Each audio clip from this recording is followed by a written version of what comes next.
அனைவருக்கும் வணக்கம். இன்று நாம் திருவாசகத்தின் முதல் பாடலை பற்றி சிந்திப்போம். தலைப்பு சிவபுராணம். திருப்பெருந்துறையில் அருளியது. சிவபுராணம் முழுவதும் 95 வரிகளை கொண்டது.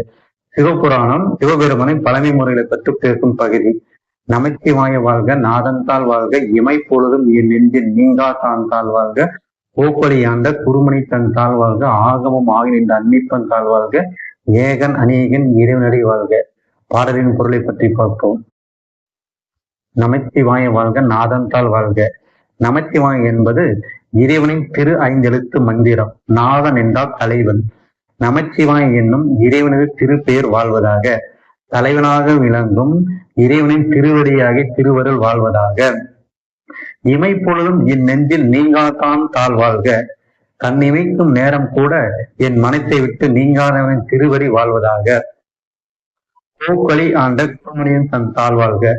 கோக்களி என்றால் திருப்பெருந்துறை.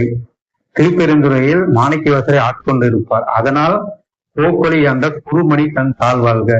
குருமணி என்றால் ஒளி பொருந்திய மணி.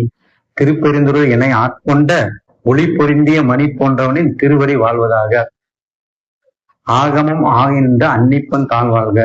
ஆகமம் என்றால் சிவன் அருளிய 28 ஆகமங்கள். அன்னிப்பான் என்றால் இன்சுவையானவன்.